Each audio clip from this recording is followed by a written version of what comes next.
Hi friends and Israel fans, come and join me in another episode of Israel with Moshe.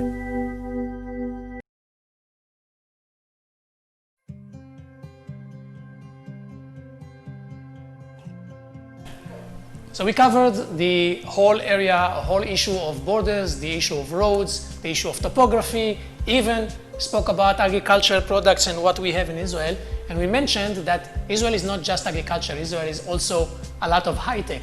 We're the most advanced country in the Middle East and one of the most advanced countries in the Western world. And the question is always, how come you're so small and yet you have the highest number of innovation companies and startup companies, comparing of course to the size of people and to the size of the land that we have here?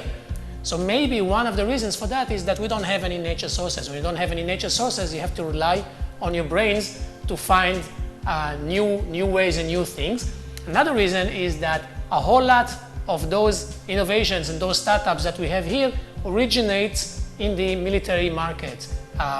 Unfortunately, or maybe fortunately, we are surrounded by Arab countries, and so we have to have a strong army and make sure to survive in a very hostile environment.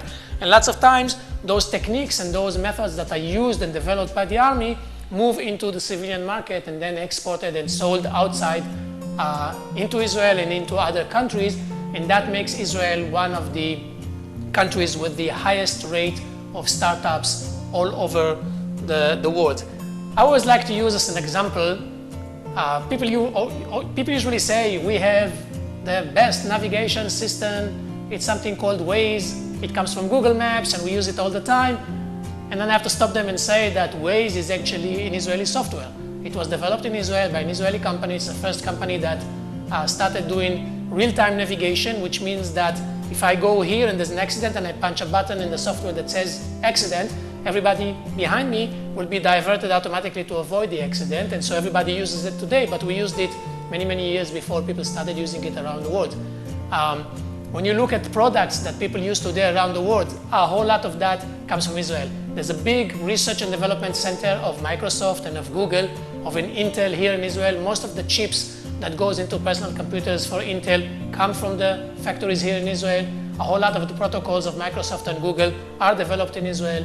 Anytime you use anything to do with voice over IP or voice message, this is a technology and a protocol that was developed in Israel.